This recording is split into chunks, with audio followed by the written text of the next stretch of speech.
ابتدا میں نے ایک گزارش ہاؤس کے سامنے رکھی ہے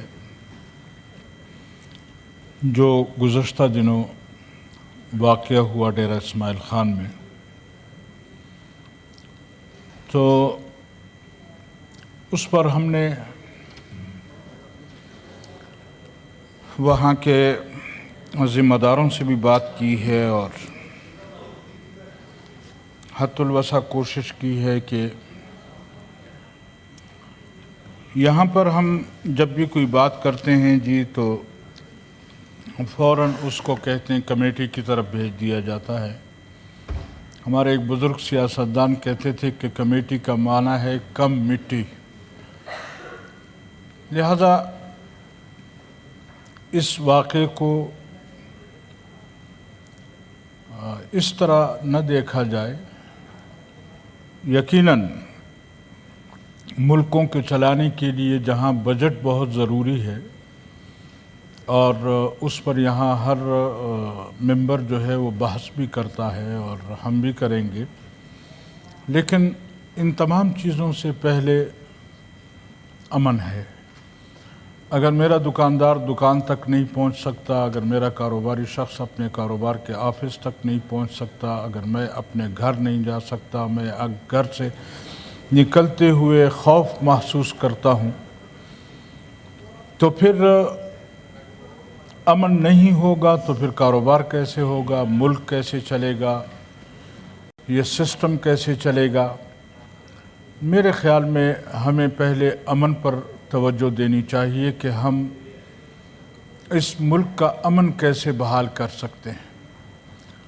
اور اس میں ہم جب تک سٹیک ہولڈرز جو ہیں وہ اکٹھے نہیں ہوں گے اور ہر شخص اپنے معاملات کو خود نہیں دیکھے گا،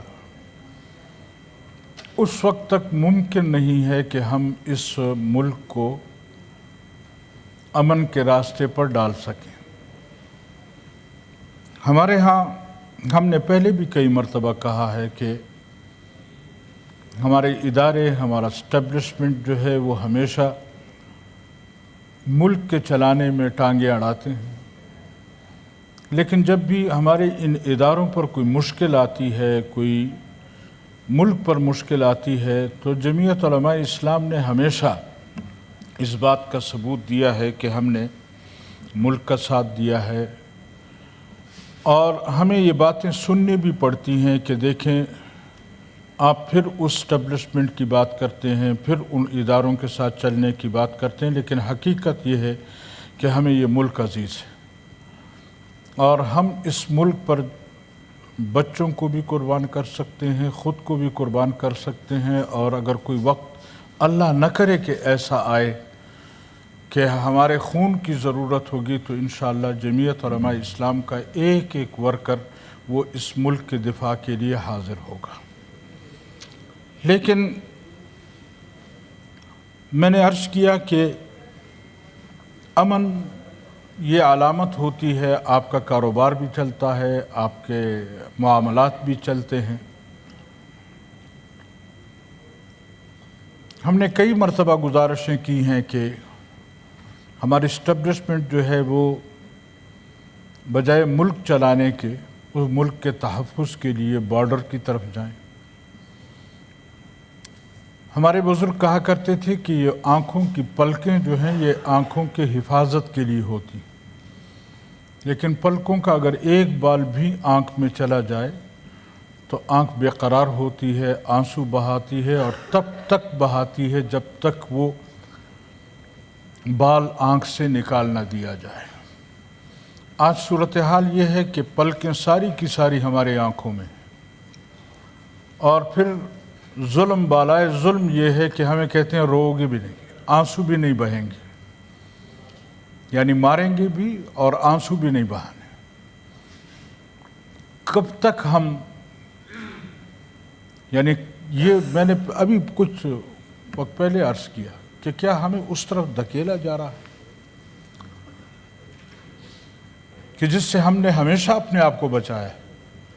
ہم نے پارلیمنٹ کو پریفرنس دی، ہم نے پارلیمنٹ کو اہمیت دی. ہم یہاں انتخابی سیاست اور جمہوری راستے سے اس ملک میں اپنی سیاست کرنا چاہتے ہیں، پھر ہمارے ساتھ یہ کیوں ہو رہا ہے؟ جمعیت علماء اسلام کے ساتھ کیوں ہو رہا ہے؟ ہم نے کتنے بزرگوں کی قربانیاں دی ہیں، ہم نے کتنا خون بہایا ہے، لیکن اس کے باوجود ہماری کوشش ہمیشہ یہ ہے کہ ریاست چلے، ملک چلے، ملک میں امن ہو۔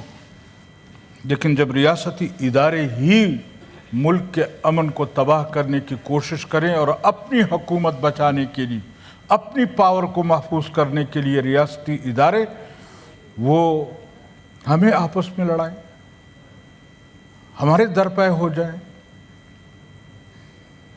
چیئرمین صاحب، میرے گھر پر راکٹ کا حملہ ہوا ہے، مولانا صاحب کے گھر پر راکٹ کا حملہ ہوا ہے، آپ کے علم میں ہے مولانا صاحب پر کتنے حملے ہوئے، لیکن کبھی بھی ہم نے اس کو ملک کا وہ نہیں قرار دیا کہ ہم اس ملک کے مخالف ہیں۔ اس وجہ سے ہم ریاستی اداروں کو بتانا چاہتے ہیں کہ اگر اس ملک کو چلانا ہے، اس ملک کو بچانا ہے، تو پھر ہمیں امن کی طرف جانا ہوگا، اور جو آپ کی ڈیوٹی ہے اس کو سنبھالو۔ سیاست تمہارا کام نہیں ہے، نہ تم سیاست کرو گے تو پھر سیاسی جواب سننے پڑیں گے، سیاسی باتیں سننی پڑیں گی۔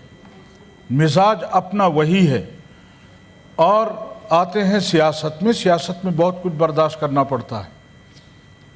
وہ شاعر کہتا ہے کہ ہم ہیں خاموش کہ برہم نہ ہو عالم کا نظام، وہ سمجھتے ہیں ان میں طاقت فریاد نہیں۔ ہمیں طاقت فریاد بھی ہے، ہم بات بھی کر سکتے ہیں، اور ہم اتنے کمزور بھی نہیں ہیں جتنا ریاستی اداروں نے ہمیں سمجھ رکھا ہے۔ لیکن ہم اگر خاموشی کے ساتھ امن کی بات کرتے ہیں تو ہمیں یہ ملک عزیز ہے، ہمیں یہ ریاست عزیز ہے، ہمیں یہ لوگ عزیز ہیں، لہذا ہمیں پرایا نہ سمجھا جائے۔ ہم اس ملک کے باسی ہیں، ہم اس ملک کے رہنے والے ہیں، ہم اس ملک کا تحفظ چاہتے ہیں بین الاقوامی قوتوں کے اشاروں پر۔ اور آپ کو علم میں ہے، میں کیا آپ کو بتلاؤں، اس وقت جو پوری دنیا کا ایک سینارو تبدیل ہو رہا ہے، اور اس میں جو اس خطے کی اہمیت ہے، کم از کم اس طرف ہمیں توجہ دینی چاہیے کہ اس وقت ایران کی جو حالت، اس وقت انڈیا کی جو حالت، اس وقت افغانستان کی جو حالت، اس وقت چائنا کی جو حالت، جو ہمارے چاروں طرف ہیں، اس میں ہم لا تعلق نہیں رہ سکتے۔ اور نیتن یاہو نے ویسے نہیں کہا کہ ایران کے بعد پھر پاکستان کی باری ہے۔ تو یہ ساری چیزیں ہمارے اور آپ کے سامنے ہونی چاہیے، ہمیں اس پر سوچنا چاہیے کہ ہم کس طرح اس ملک کو محفوظ کر سکتے ہیں۔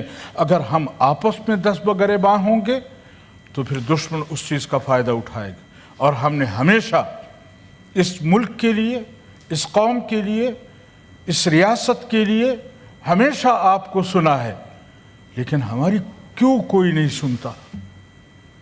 کب تک علماء کو شہید کیا جائے گا؟ کب تک اس ملک کے اس طبقے کو شہید کیا جائے گا جو ملک کا تحفظ چاہتی ہے؟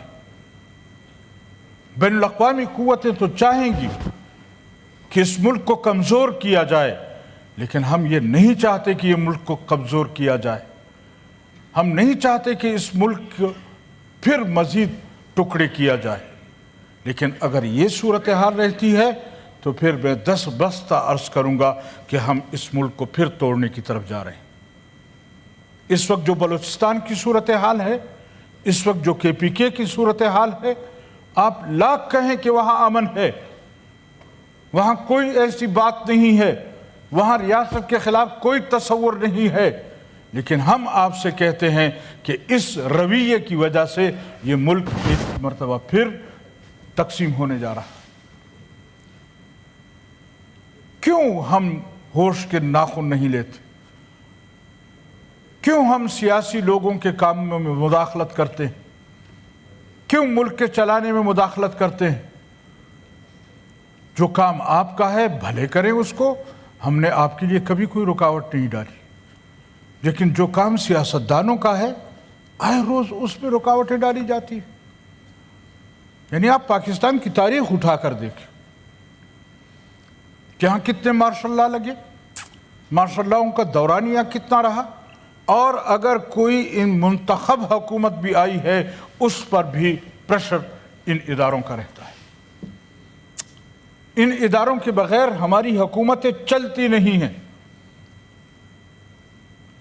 لیکن اس کے باوجود اگر ہم اس ملک کی بات کرتے ہیں، ہم امن کی بات کرتے ہیں، تو پھر ہمارے علماء کو شہید کیا جاتا ہے، ہمارے ذمہ داروں کو شہید کیا جاتا ہے، ہمارے لوگوں کو شہید کیا جاتا ہے، پھر مدارس کو دہشت گردی کے لسٹوں میں ڈالنے کی کوشش کی جاتی ہے، پھر علماء طبقے کو داڑھی اور پگڑی والوں کو دہشت گرد کہا جاتا ہے۔